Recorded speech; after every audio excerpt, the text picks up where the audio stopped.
Assalamualaikum warahmatullahi wabarakatuh. Saya Zafauzia, mahasiswa baru Prodi Manajemen Fakultas Ekonomi dan Bisnis. Di sini saya akan meresum hasil ospek pada hari ini.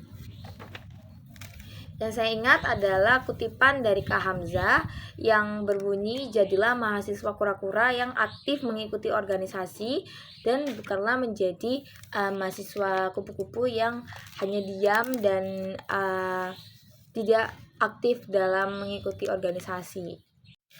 Lalu juga ada materi tentang PPKS atau pencegahan dan penanganan kekerasan seksual. Kekerasan seksual adalah segala tindakan verbal maupun nonverbal seperti pelecehan, penghinaan, bullying yang mengakibatkan turunnya mental seseorang. Penghinaan seperti memanggil seseorang dengan sebutan gendut, hitam, kurus, atau mungkin keriting itu juga termasuk sebagai kekerasan seksual yang terjadi pada verbal seseorang. Lalu saya juga mendengarkan materi tentang berpikir kritis dari Ibu Anita Kristina, yaitu sifat kritis adalah kemampuan analisis, mengevaluasi dan menilai informasi, argumen, dan situasi secara objektif, logis, dan mendalam. Sifat kritis juga dibagi menjadi beberapa poin, salah satunya yaitu realitas. Realitas juga memiliki beberapa contoh seperti idealisme, dramatic realization, misrepresentation, juga my satisfactions atau kepuasan. Realitas dibangun berdasarkan individu-individu yang berinteraksi dengan satu sama lain. Perilaku kritis juga dibagi menjadi 4, yaitu kritis analisis atau memahami sebuah konsep, kritis sintesis menyatupadukan semua informasi, juga ada kritis memecahkan masalah atau mencari solusi. Yang terakhir adalah kritis menyimpulkan atau mampu menguraikan suatu masalah. Saya juga mendapatkan materi seperti mendengarkan aktif dan berbicara efektif. Komunikasi adalah kunci dalam segala aspek kehidupan, termasuk dalam lingkungan akademik. Manfaatnya yaitu dapat membangun relasi, seperti mendapatkan dosen baru, teman, dan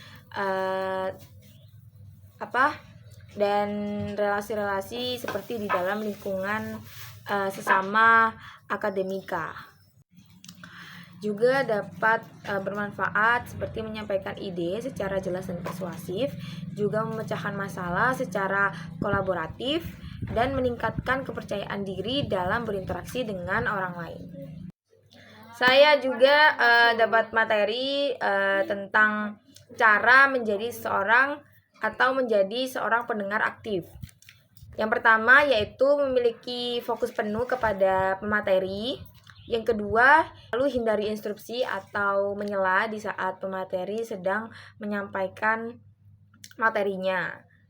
Juga ada tanyakan pertanyaan, yaitu setelah penyampaian materi, kalian juga dapat menanyakan pertanyaan atau memberikan pertanyaan kepada pemateri. Ada juga ringkasan kembali, yaitu meringkas kembali semua materi yang ada dan pertanyaan-pertanyaan yang sebelumnya belum diketahui dan sudah dijawab oleh pemateri. Yang terakhir adalah tunjukkan empati, seperti saat pemateri itu sedang berbicara, kalian tidak berbicara sendiri, atau kalian tuh harus harus merasakan sendiri atau membayangkan jika kalian sendiri yang menjadi pemateri dan tidak didengarkan, itu pasti rasanya sangat tidak enak ya teman-teman. Jadi kalian harus mendengarkan semua pemateri yang ada di depan.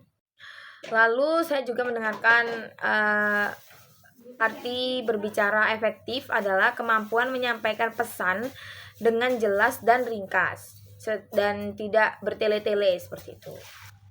Unsur berbicara efektif ada beberapa, yaitu isi pesan, bahasa yang digunakan, nada suara, dan juga bahasa tubuh.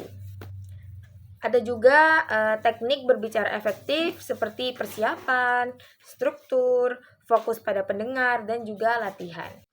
Baik, mungkin itu saja yang dapat saya resum pada materi ospek hari ini. Saya pamit undur diri. Wassalamualaikum warahmatullahi wabarakatuh.